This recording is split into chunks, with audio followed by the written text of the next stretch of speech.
Hi, everyone. I'm so happy to have all of you back and joining us again for our Care Connection webinar series as we talk about different things that can come up that impacts this population. And today I'm happy to introduce Ariel Weisberger. He is a board certified music therapist and licensed creative arts therapist.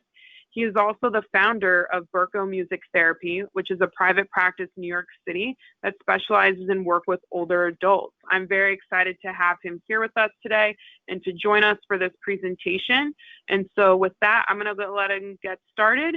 And just to let you know, we have participants in mute right now, and we will be taking questions later on as he presents. So Ariel, please feel free to take it away. Thank you so much, Kara, and hello, everybody. And it's great to see you today. It's great to be here with you, and thank you so much for taking the time to join today's presentation. And thank you to Kara and to the Alzheimer's Foundation. This is great. It is an honor to be here with all of you today, and I'm so happy to be talking about music therapy. And so I'm going to talk a little bit about what is music therapy and the benefits of music and music therapy. And then we're going to talk about some different music therapy interventions and experiences that we do and we use in music therapy. And we'll talk about it and we'll experience them a little bit. So we will get to play some music, and so it's going to be fun. And then we'll have some time for questions. Okay. So first, I want to start with this picture and this question. What does music do for you in your life? So take a moment to think about that. What is the role of music in your life? What has been the role of music in your life? How do you use it? Where do you experience it? And how is it part of your life? Okay, what does it do for you on a daily basis? So think about that for a moment and keep that in the back of your mind throughout the presentation. Okay, you're always welcome to share in the chat in the questions, right? You can share your thoughts, your questions, any comments, anything you like. Okay, but let's keep that in mind throughout the conversation. And I want to show you this video that was shared in Green Space, New York. That was an online demonstration of different local artists that show different videos. And this one really caught my mind. And this is at the time of when the quarantine and coronavirus was starting. And these are some musicians playing a song from a song that we usually relate to Passover. That's called Go Down Moses. But I want to show it for a little bit, okay, and then we can talk about it.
Okay, so there's different things that caught my attention in this video that I find just so moving, right? One is that because of social distancing, people have to be spread out, right?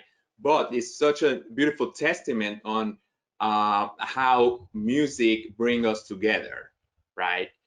They had to be physically apart, but through music they were able to reach each other and be together, right?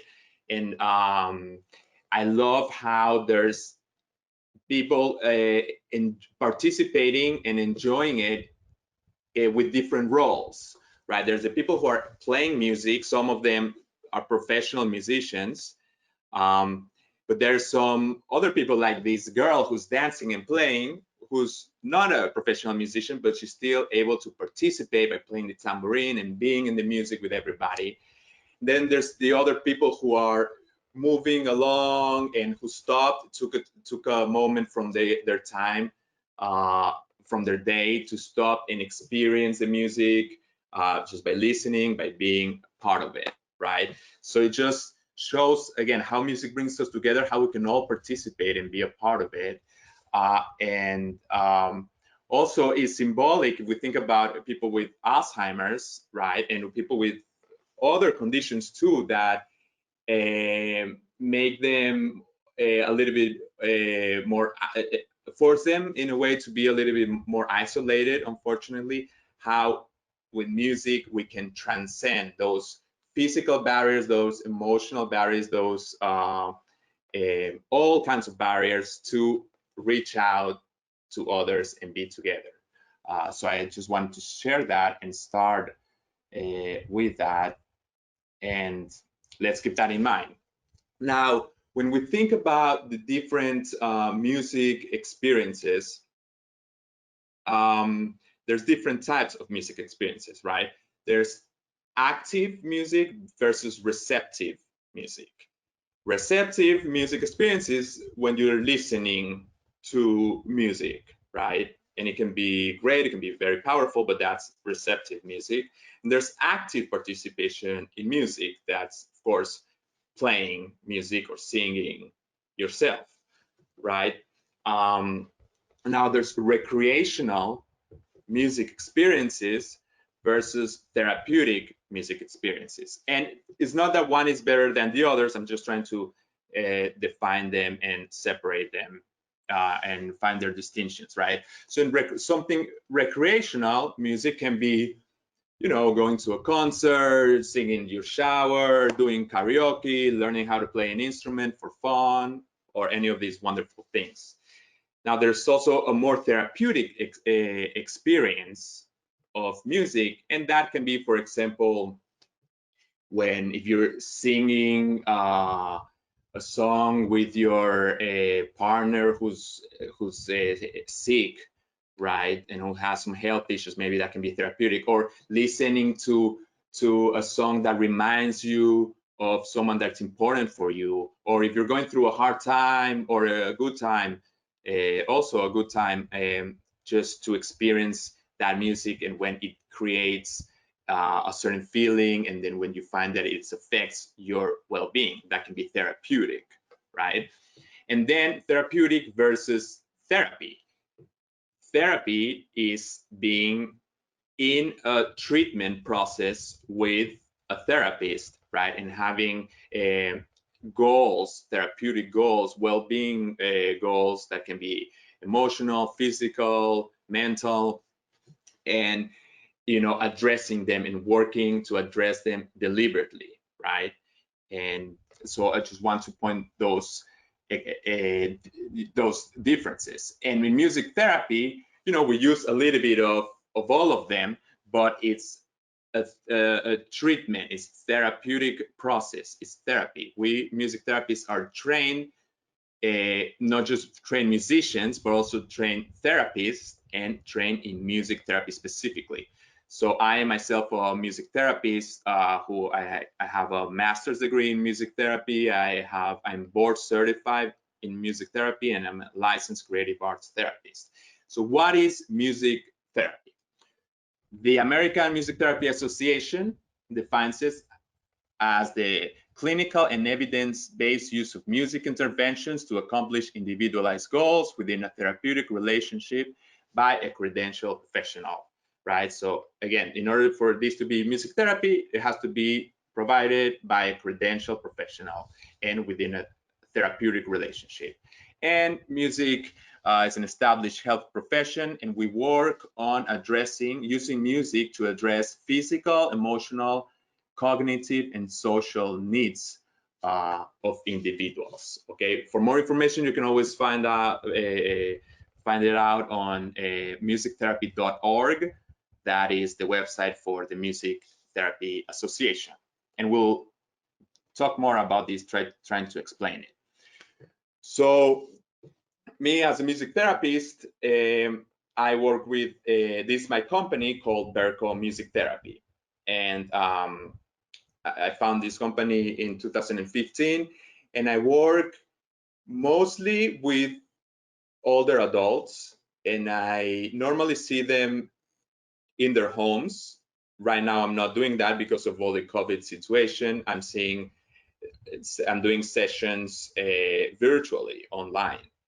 But normally I see them at their homes or in an office, and it's individual. I do groups. I've worked in hospitals, and I do program development and consultation for different organizations. And I also work with children and with younger adults who may be dealing with different health challenges.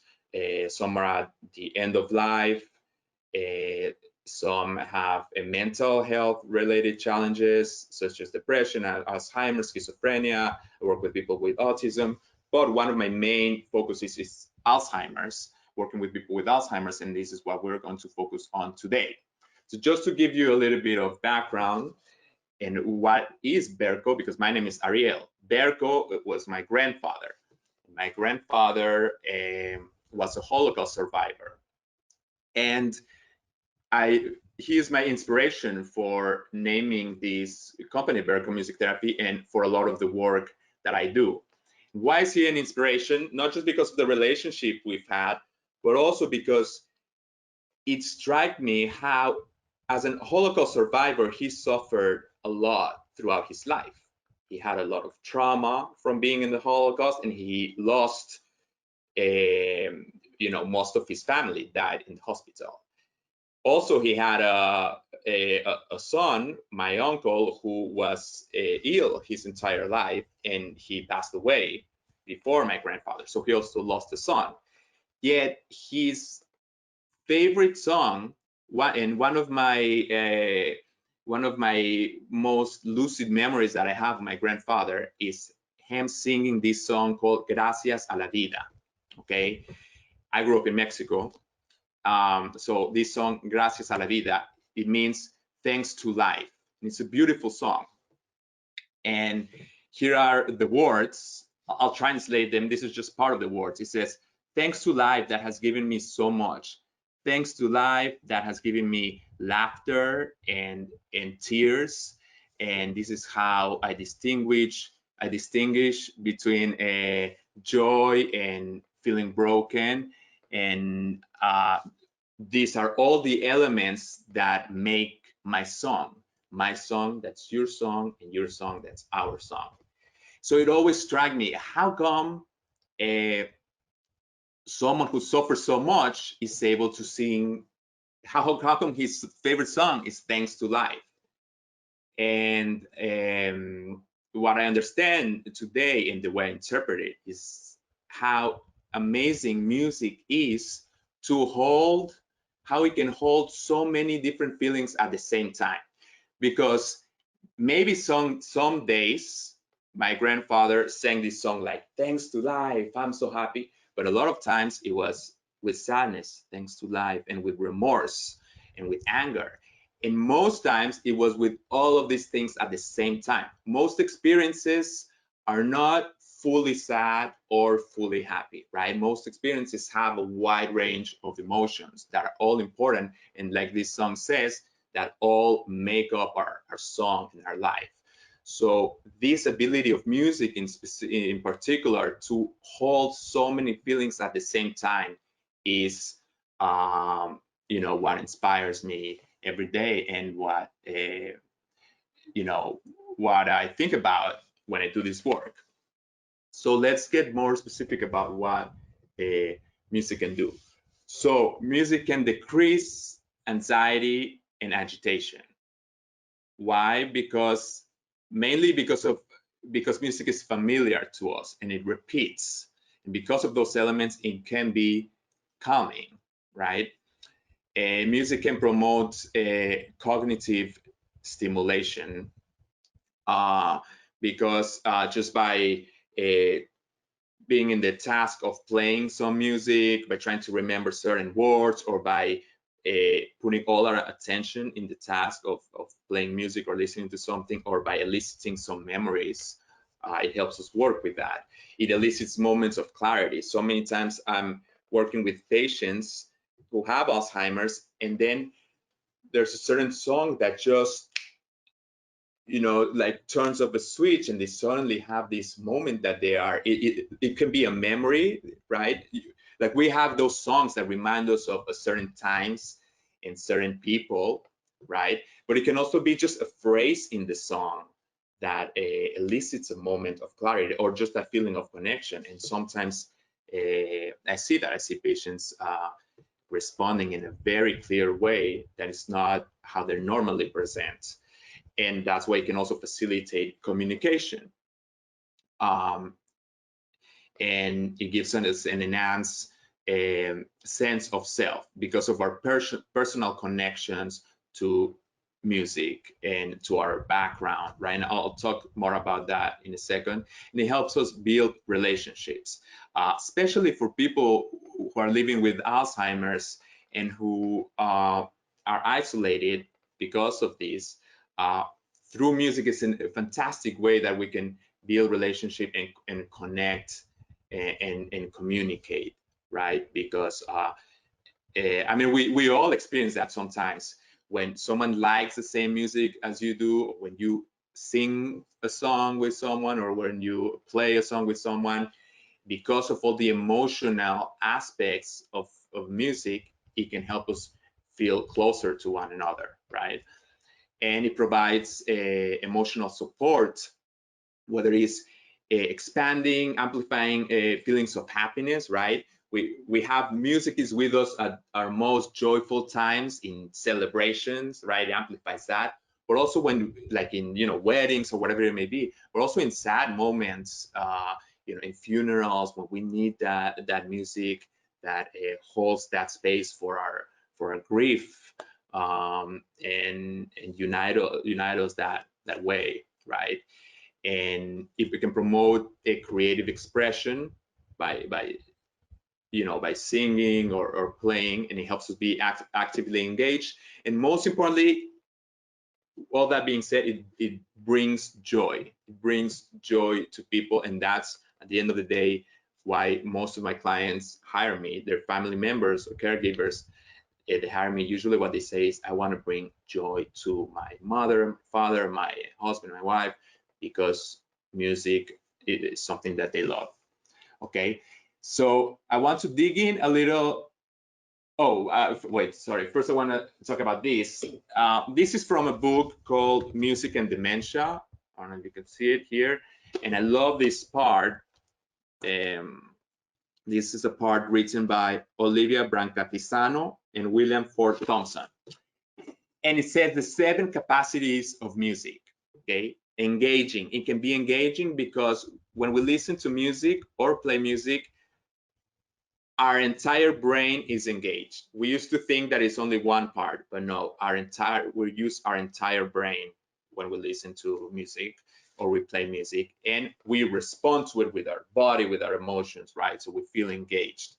It's emotional because again, it stirs up so many different types of emotions.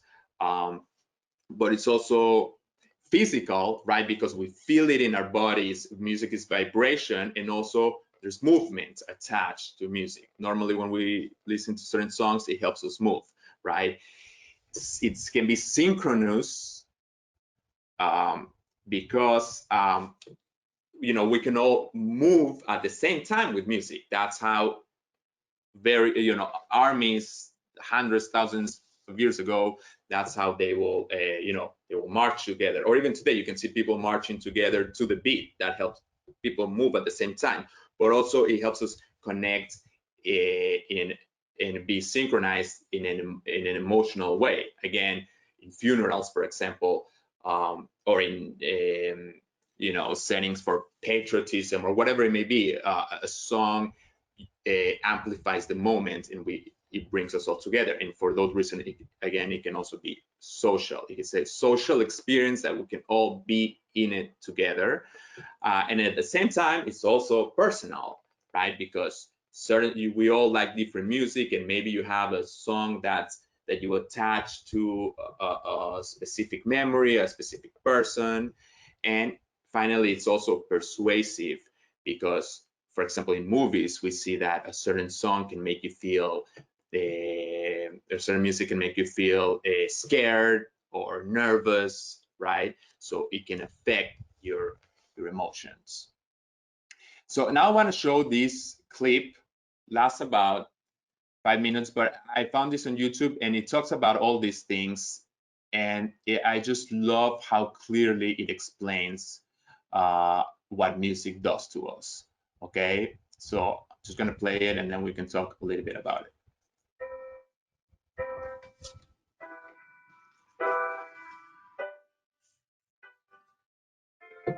Music has been an important part of every human culture, both past and present.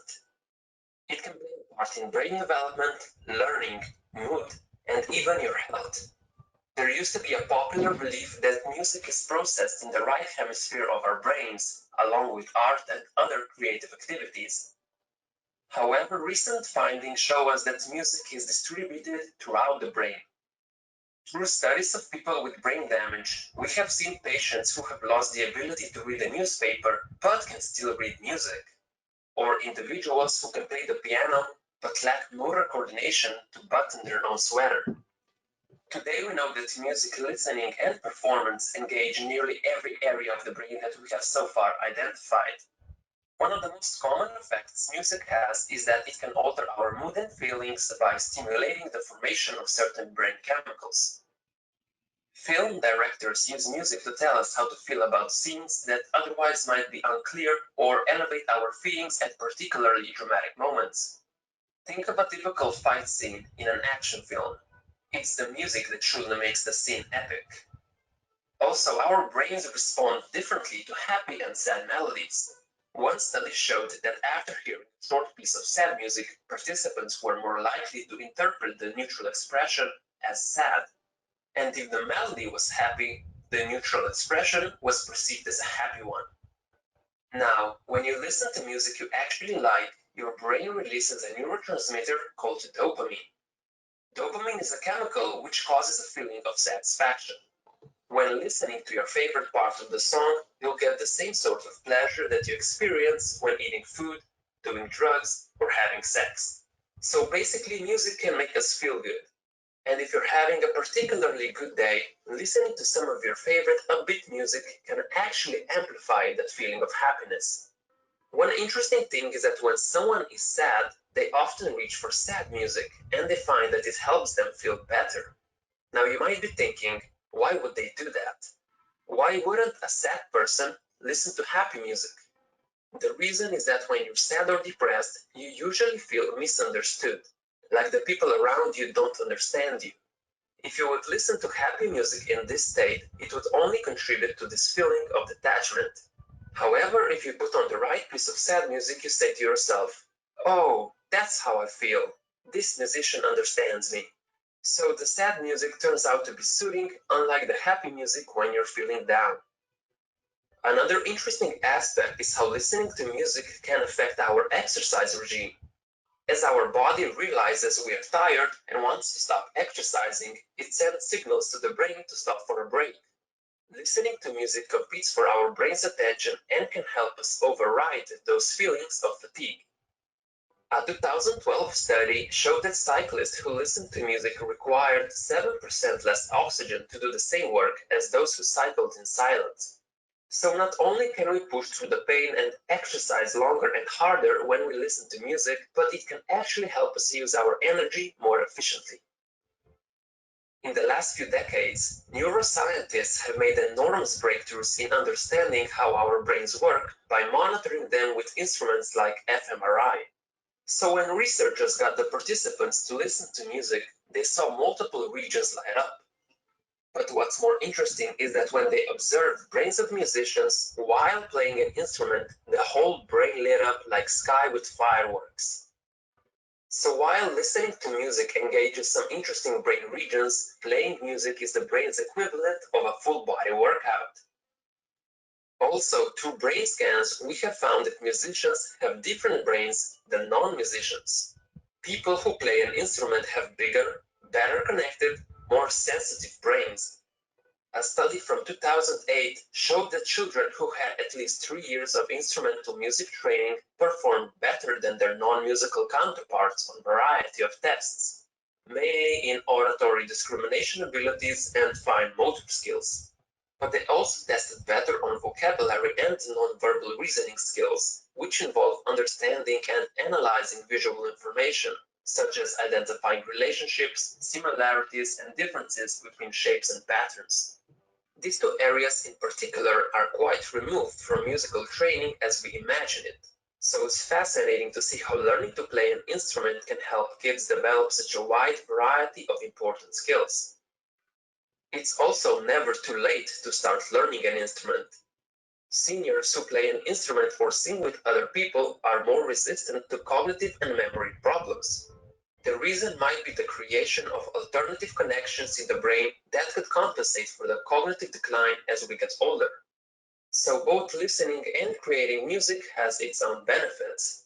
However, music affects each brain differently, and someone's music can be another person's noise. And the researchers have found that listening to music you like increases blood flow to the brain more than listening to music you don't like. To draw a line, you will always get more benefits than listening to music you actually like. Thank you for watching. I hope you learned something new and became better than yesterday. Okay, great. Yeah, I love that video. Again, that was made by this channel on YouTube called Better Than Yesterday, and they do a lot of great educational videos, and they explain everything so clear. So you can find more about them on YouTube. Better Than Yesterday. Okay, so how does all this? Let's go over a few points that apply to the music in the lives of older adults. And that's again that music is processed in multiple parts of the brain, right? That's relevant for us, that it alters mood, right? And that it amplifies feelings of happiness, but that it also promotes feelings of feeling understood. So a lot of times we think that, oh, someone is sad, we want to make them feel happy right away, and we put some music that's happy, right? And that's usually not advised, because first, in order to make that change, we want to match the feeling that a person is feeling. We want them to feel understood, so then they can start feeling better. If you say, oh my God, I had such a terrible day today, I'm feeling terrible, and the person you're with says, oh no, it's fine, everything's fine, it was great, you're gonna feel disconnected. It can be irritable, it can be, it's not gonna make you feel good. So the same applies with people with Alzheimer's and the way we use music. We want to, if they're feeling a certain way, if they're feeling sad, we want to help them feel understood and play sad music or whatever it may be, and then slowly move towards a happier place, right? And if it overrides feelings of fatigue, so many times I find people who are, you know, not wanting to do a lot, and then through music they're energized again. And that it's never too late to play an instrument or sing. Also, now in music therapy, you don't need to be a professional musician to fully benefit, or to even know anything about music to fully benefit. Okay, you can have the full benefits without knowing how to play an instrument. I've worked with people who are professional musicians, and I've worked with people who have a lot of history playing music, and I've also worked with people who they just have a love for music. I think that's the only requirement to participate in music therapy and benefit, is to have a, you know, to love music and have a positive relationship with it, or yeah, positive relationship with it. And also that preferred music is most effective. Okay, a lot of times people ask me, oh, so what is the best music to, you know, to help someone? And while there are certain pieces of music that tend to make us feel a certain way, normally the most effective music to help someone is whatever they like. Okay, because I can play for you the happiest song there is, and you know, maybe that reminds you of a terrible experience, and you have a, you know, maybe, you know, you had a bad experience when that music was playing, and that's not going to take you to a bad place. Or maybe, you know, maybe you love heavy metal and something, you know, very loud, that's what you know, you feel familiar with, and that's part of who you are. And when you're in a dying situation in the hospital, or you know, we have some other challenges, maybe that music is what's going to make you feel comfortable, right? So again, it all depends on the context and you know, your personal history with music. So in music therapy, that's what we use music that is preferred by patients. Okay, so what are the music, you know, how does a music therapy session look like? And it looks like regular music experiences: listening, singing, drumming, playing instruments, improvising, you know, recording or songwriting. It can look any of these ways, right? And I'm going to go over a few examples. Okay, songs. Okay, in music therapy we use songs a lot, and sometimes we listen to recordings, but usually we play songs live.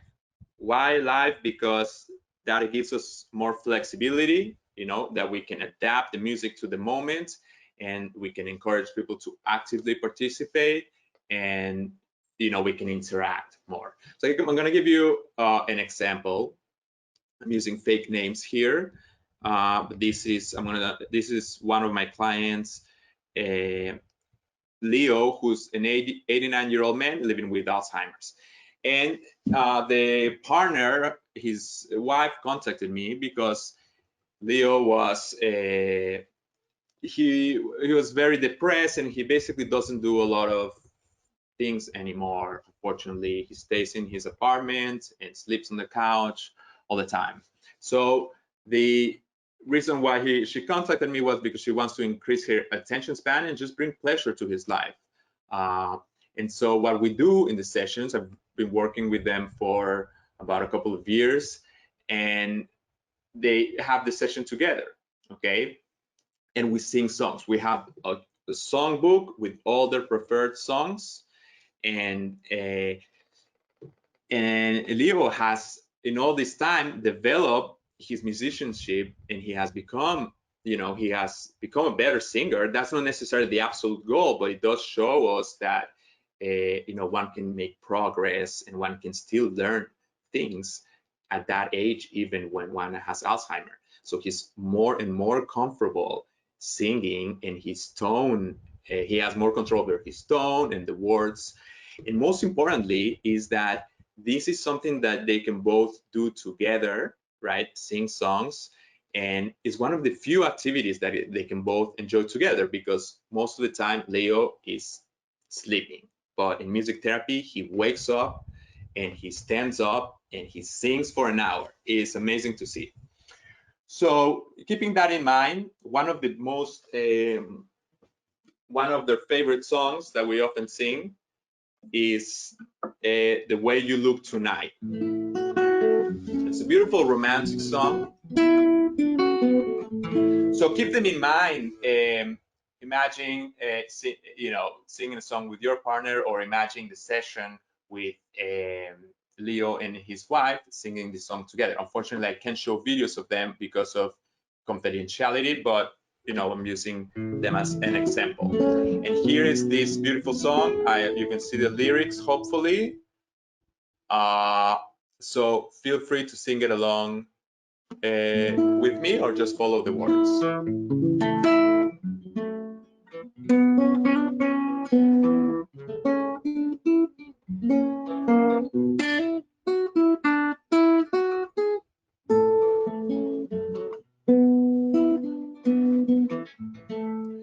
Someday, when I'm awfully low, when the world is cold, I will feel it blow just thinking of you and the way you look tonight. Yes, you're lovely, with your smile so warm and your cheeks so soft. There ain't nothing for me but to love you and the way you look tonight. And with each word your tenderness grows, tearing my feet apart.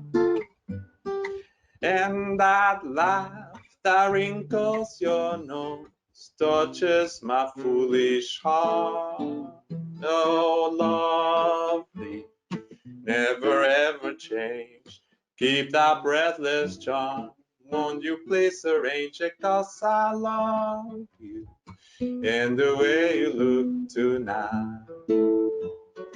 Just the way you look tonight.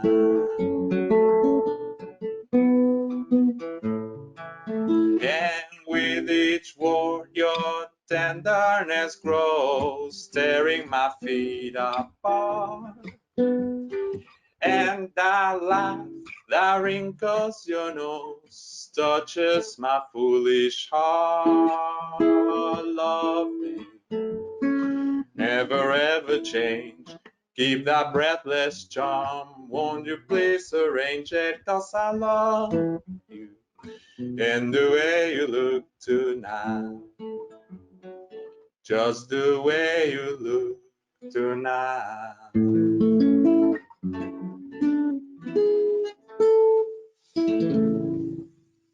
All right. Thank you. So, yeah. So now let me ask you, this is, for you to reflect. What feelings did you have? And you're welcome to share them on the comments where it says questions, or just think about this. What feelings did you have in the song, if anything? What sensations did you experience? What thoughts did you observe when this was playing? Were there any parts of the music or the lyrics that you were particularly drawn to? So in music therapy, also what we do is we try to increase our awareness of all the things we're thinking and all the emotions we're feeling, and to try to better understand how we process music and how we relate to music, so we can better use it in our advantage. Okay, so again, you're welcome to share it on the chat. Kara, if you see anything that anybody says that it's pertinent, you can let me know. Yep, I will do. Just quickly, we've had someone who just said this has been very insightful, just as one person has shared with us. And at this time, I don't see anything in the chat, but if something pops up, I'll let you know. Okay, great. Thank you so much. And yeah, so again, you can see here some of the same things that we're talking about, the benefits of singing. You can see them there. And again, this is one of the things that we do. That we do a lot. We sing songs that that are preferred by people, and that and we take all these things into account, right? But also, yes. Yeah. I was gonna say we did just have someone, comment that this brings back memories of singing with my grandfather. It can be a warm and fuzzy song, definitely upbeat as well. Right. Yeah. Thank you so much for sharing. Absolutely. Mhm. Yeah. It can bring certain personal memories, right? Mhm. And and the song we can play it in many different ways. Like just like any song, it can be played fast. It can be played slow. It can, we can play it in a sadder way or in a happier way. Yeah, it can be cozy, as you're saying, and it can be Mhm. uplifting too, right? So we use Mhm. it how we want it. So Mhm. also, yeah, so also songwriting is another thing that we do in music therapy. And um, to illustrate this one chalk, this is not the real picture of this person, but this I want to talk about a case. This is a Catherine, again, not her real name, uh, who's 84-year-old woman living with Alzheimer's, and she gets very anxious and depressed, and she's very isolated, living at home. So she a lot of times is confused and depressed and anxious. So, and together we sing songs, but also we have created a songbook of original songs, and it's about 30 songs that we have created together. And the songbook helps her feel creative and also helps her process all these different thoughts and feelings that she has. Um, so I want to show you some of the examples of the songs that we have written. So we have this song that's called Today, and today, and I help her write these songs. Okay, so say she shares the thoughts that she has, and I help her put it in a context of a song, right? And with people with Alzheimer's, it can be very useful, in particular with them, because uh, sometimes people who are living with Alzheimer's, it's hard for them to have a coherent conversation. We lose track of what we're talking about. We get confused, or we say something sometimes that we don't perceive as, again, fully coherent. But in music and in art, you know, anything can be meaningful, right? So we can take almost any sentence and give it meaning and acknowledge it by putting it in a song, right? So here's an example of a song that talks about today, focusing on today. Is a beautiful day, the sun is shining, the wind is smiling.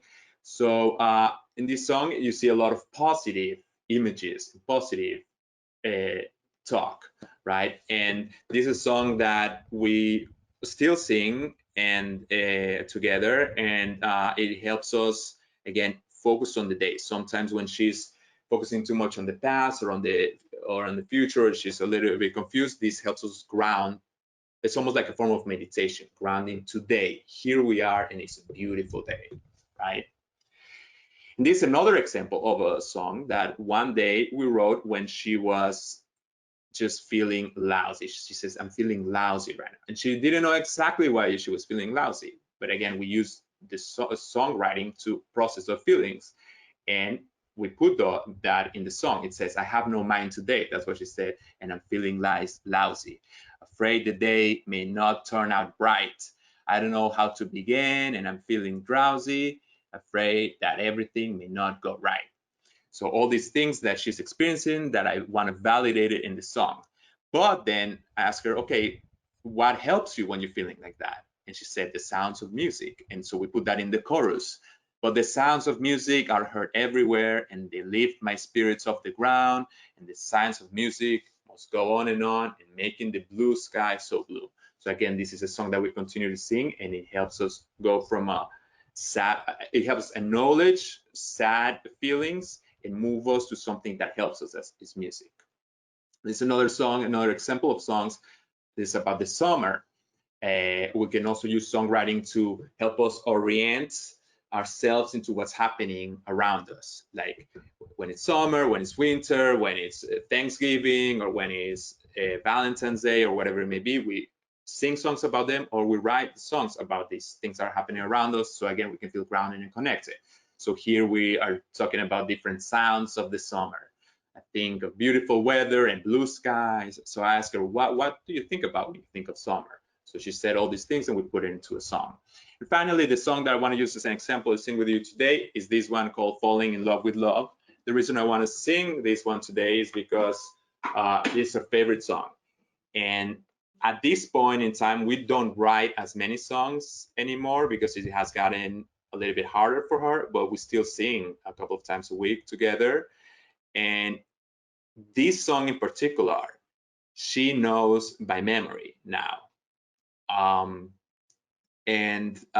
You know, so that also shows that we can still, you know, memorize and have new memories and create new meaningful memories, even in late stages of dementia. So now when we sing songs, we don't just sing songs like The Way You Look Tonight that she may know from when she was little, but also a song that she wrote with me a couple of years ago, and she knows it by memory. So to me, that's incredible. And this is how it goes. And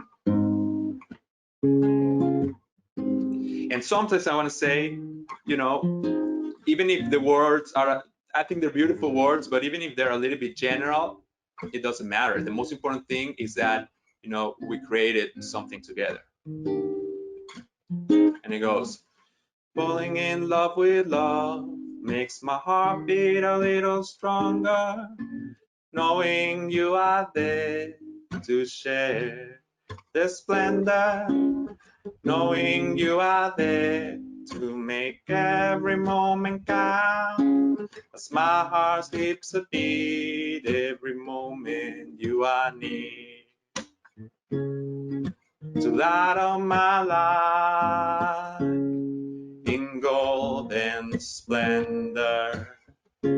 As the years go by, it's fabulous to remember. We will laugh together, we will cry together, there will always be time to remember. Remember.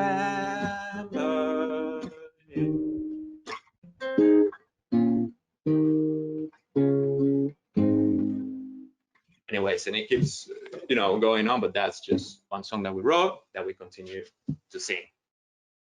I love the part about remembering. Sing about remembering is particularly meaningful in our situation. So again, songwriting helps us with creativity, with focus, with communication, with being oriented to our surroundings, with self-expression, and we also, you know, having some feelings of achievement. You know, we achieved something, we created some music. Okay, I do want to leave some time for questions, but I want to do one more thing. That's drumming. I do a lot of drumming groups with people of all ages, as you see here, there, and drumming, and also individually with people. So drumming and rhythm can be very grounding, and it's something that's available to most of us. In music therapy, especially with people who don't have a lot of experience in music, most of the time we're not going to use a violin, right? Because a violin or saxophone or instruments like that, they're hard to make sounds with those instruments if we don't know how. You have to, you know, learn for a long time in order to even make a sound. Now with drumming, you can spend your life studying drums, and you know, but you can also at least make a sound even if you've never played drums in your life, right? So in music therapy, we use instruments like this, or tambourine or shakers, that, you know, are somewhat immediately available for people. Okay, so one of the cases that comes to mind for me is this, you know, a client who he will play the snare, brushes, and we will improvise music together and play songs and improvise music together. And what struck me with him, and actually I've seen this with a bunch of people, is that even as the disease continued, and even as he declined cognitively and physically for a while, his music ability was going up still. So he continued to get better music even as he was declining cognitively. And again, that's, we can participate in music always, even when we have disadvantages and disabilities like this. And how, in what way did I see that his music ability increased? Well, he had more control and more presence and more intention in his playing. He will repeat certain phrases after me, or he will initiate music. Here, his phrases got a little bit more complex. So that's what showed me that he continued to improve. So, I want to, what's your time? Okay. I want us to experience playing music together a little bit. So, and focusing on rhythm. Okay, because again, rhythm can be very grounding for us. Okay, so what I'd like to do is I'm going to record four sounds. Okay, and we're going to use our, you may have instruments with you that you can, like drums that you can play now, but even if you don't, we're going to use 4 sounds. We're going to use clap and stomping our feet on the ground. So you can do, while stomping, you can do boom, boom, boom, boom. Try it with me if you can. Boom, boom, boom, boom, boom, boom, boom. And we're going to also play in our lap. We're going to do chaka, chaka, chaka. You can make that sound if you want. Chaka, chaka, chaka. Or finger snaps, right? Or claps. You can either clap like this or do a rhythm like, try it with me.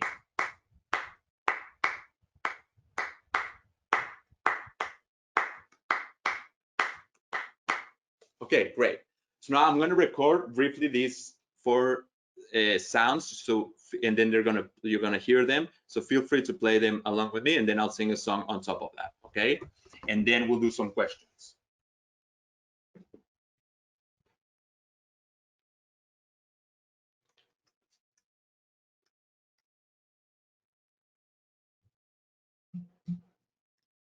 One second.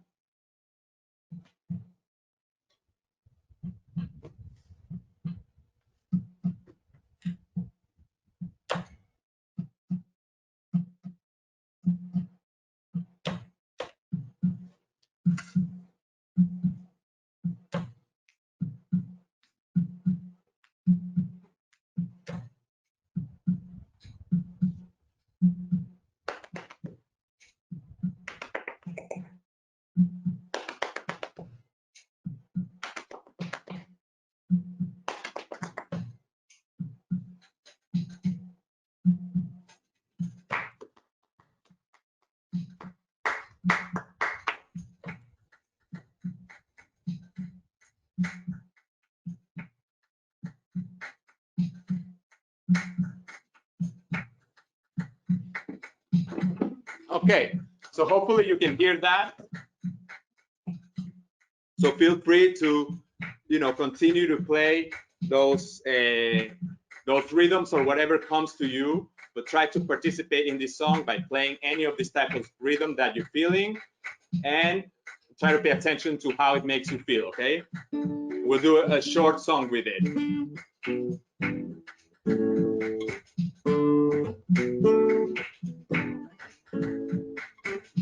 I got rhythm, I got music, I got my God who could ask for anything more. I got rhythm, I got music, I got my God who could ask for anything more. Oh, I'm in trouble, I don't mind it, you won't find it near my door. I got rhythm, I got music. I got my God, who could ask for anything more?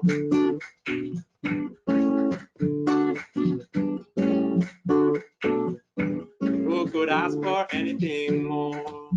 Oh, man, trouble, I don't mind it. You won't find it near my door. I got rhythm, I got music. I got my God, who could ask for anything more? Who could ask for anything more? All right, very good. So oftentimes so again, if you have any, any feelings or sensations or thought that you want to share about how it was to play along, feel free to share. And in all these music activities, whether we are singing or playing rhythmic instruments or songwriting, most of the time I leave a space for improvisation. Improvisation is creating music in the moment, right? So I'm flexible in the music. I slow down with my clients who are participating, or we speed up together, or we decide, oh, let's go back to the chorus. So the music structure allows us to have these wonderful interactions and conversations, and it brings us in the moment, and it allows us to be playful. And again, when we're both participating in that way, or in a group, or whether it's in a group or with one client, it levels the field, right? I'm not just playing for them, but we're both creating this together, or we're all creating this together and collaborating. Okay. And so here you see a picture of a group. Again, I do this in individual sessions and in group sessions. Right now, though, most sessions, of course, are virtually. I mean, not most, all sessions right now that I'm doing are virtually. That has brought up different challenges, but at the same time, it has opened for new possibilities. So here you see I'm acting a little bit more, and I'm using certain images that help stimulate the session. And for example, here I have Doris Day singing with me, and I'm singing Doris Day's song, or I'm singing about the river, and I have a picture of me on the river, right? So we create the sessions that way. Finally, I know we're getting close to time. I just want to talk very fast about music listening, and then you can ask questions. Music listening is also important. Now, if you're going to listen to music with the people you care about, I want to just give you some recommendations. Okay, one is I recommend using speakers versus headphones. Okay, why? Because headphones tend to isolate us, right, from what's around us. They're isolating, and with speakers, we can all listen to a music together, right? So do not isolate. Do not use the music listening as an excuse to leave someone on their own. When it's most impactful is when we're doing it together, even if it's just listening. Also, do not overplay, meaning I've seen people who leave the music playing the entire day for that person who they're caring for. And I love music. Music is my life. I cannot listen to music all day. I also need silence, right? So especially when one doesn't have the ability to stop that music, we don't want to overplay. Choose the moments when you play the music for them. Also use preferred or familiar music for the most part, but it's about the relationship. It's not about leaving the music for someone playing, but it's about, again, listening with them. And after you play the song, or when you're playing the song, ask questions if appropriate. Ask questions with the person you're caring about. Oh, how did you like that music? What was your favorite part? Give them options to answer. Do you like better Frank Sinatra or Tony Bennett or whatever it may be? Just use it as a form of interaction. Sing along with the person you're listening to. Sing along to the record. Move along. Tap the rhythm. So again, use it as a form to interact and relate. So finally, how do you find a music therapist? You can go to musictherapy.org. That's the Music Therapy Association of America. and they have you can find a local music therapist there. You can also find me at berkomusictherapy.com. And right now, one of the great things about virtual music therapy is I can access people from anywhere. So I'm having virtual sessions online for groups and individuals for people who normally I wouldn't have access to. I'm in New York right now, but I'm seeing people from all over. So if you're interested, please contact me at Berko Music Therapy. Also, if I'm not the best person for you, I can still help you find someone who it is. Or if you want somebody local, I can put you in touch with them. You can also ask your doctor, your social worker, or your local organization for music therapists. And if you Google for someone, make sure you can do that, but make sure they are board certified. That means you'll see that they are MTBC, Music Therapy Board certified, and that is a national license. So most people who are board certified, they'll know what they're doing. And so again, if you Google for music therapists, make sure that they have that. I want to say this beautiful quote: "Where words fail, music speaks." And thank you so much. Are there any questions? Yeah, so Ariel, we do have questions. First, I just want to thank you so much for putting this amazing presentation together. We're receiving many comments with people saying they feel very connected through this experience and the different songs and options you provided, as well as it allows them to feel like they can do something with their person and be more interactive with them. So one of the questions that we have coming up, one of the questions we have coming up is, how do you determine how long a music session would be? And if it's someone who has professional experience, does that change some of the different type of therapies you would use with them? Those are great questions. Thank you so much. So how do you determine what a music session should be? I mean, most sessions with a music therapist that are privately hired are 45 minutes to an hour, and groups also. That's how I work. However, if you are using the music to interact with the person you're caring about, as you're saying, there's no limit on how long you can do this for. What I will do is, and what I suggest you do, is pay attention to cues, right? Because even when somebody cannot communicate, there's still cues that they're giving you, like how are they moving to the music, right? Are they tapping along, or are they showing a face of discomfort, or are they smiling? Do they seem engaged, right? So pay attention to all of these cues that they may give. Or if they're speaking, are they using positive language or negative language? But other than that, go with what you feel, and also if you're there with them, pay attention to how you're feeling the music yourself. If it's about an hour, after about an hour, you start to feel yourself that you need a little bit space and not want to listen to music anymore. So that's probably the case for them too, right? And what was the second part of the question? Oh, so if someone who is professional musician, do I approach this the similar way? It just depends on the person, if they are actively participating with me, I may try to give them, whether they're professional or not, I always try for my clients to participate as much as possible and have as much of a say in the music as possible, right? Even if someone is not, is at the point where they cannot speak or move, I try to use their breathing as something that guides the tempo of my music. So I always try, even in those extreme examples, to take as much from them as possible. So the difference with somebody who's professional or has more experience playing music is that maybe they can do more in the music, right, already.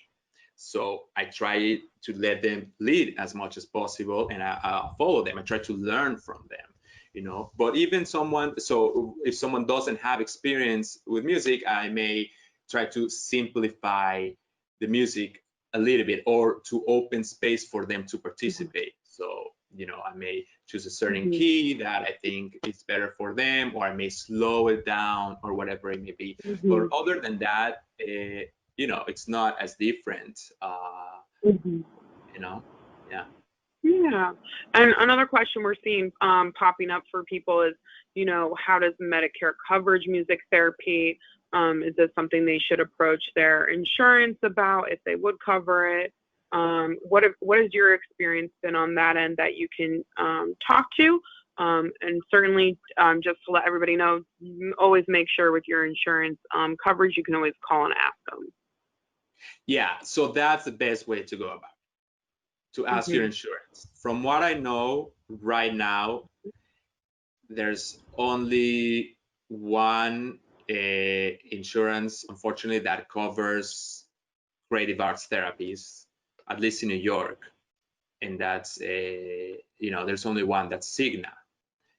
And some of the other ones do cover for out-of-network reimbursement. Medicare, last I heard, is not covering. I may be wrong, but I think it's not covering for individual private music therapy. However, when the session happens within the hospital, or within a certain you know, nursing home or something like that, it can be part of the bedside services that are offered. So you can always check, if you're in that situation, you can always check with your organization too. But still, you know, I encourage you know, ask your insurance or the music therapist and see what they can do for you, even if you know, if they're able to lower the rates if you need, or whatever it may be. Yeah, and then we have one last question that was brought up, is that if you have someone who wants to have music performed in different languages, does the website you provided to look up therapists, does it filter different languages of music when you look for a therapist? That's a great question and a great idea. I don't think it does. However, most music therapists, because we spend a lot of our time learning songs for our clients, right? Most therapists know different songs or music in different languages. So you can always ask your music therapist, and if they don't, they can learn. So you can learn how to play and or sing music that's not your language, even if you don't speak it. So like I speak Spanish as my first language, and actually teach other music therapists how to play music in Spanish, how to sing, what are the songs that are popular. And in the same way, I have learned from other, you know, other music therapists in other cultures. So unfortunately, there's not that filter, but that's a great idea. But again, you can always ask your music therapist, you know, to play music that's for your culture. Yeah.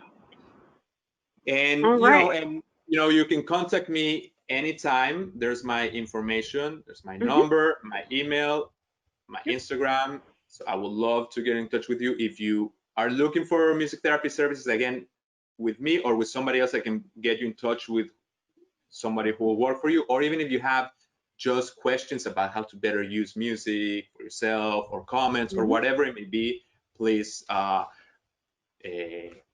contact me. Anything else?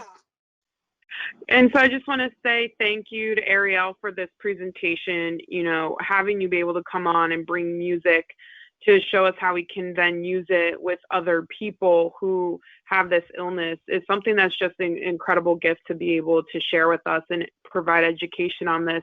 I am having people ask comments about will this be posted on our website. So this will be posted on the Alzheimer's Foundation of America's website. So if it's something where you want to rewatch it, also we'll have Ariel's information as well if you need to get in contact with him as well. So feel free to reach out to us during that time. And we do have another Care Connection that will be scheduled. It is on the second Thursday of July, and so that's on there as well. And so thank you again, Ariel, so much for taking your time today to bring some music joy with us and show us how we can use music to interact with someone who has this disease and our loved ones. Thank you so much, Kara, and thank you so much to the Alzheimer's Foundation and to all of you. It's a pleasure, and I hope you have a fantastic day. All right. Everyone have a great day, and thank you so much again.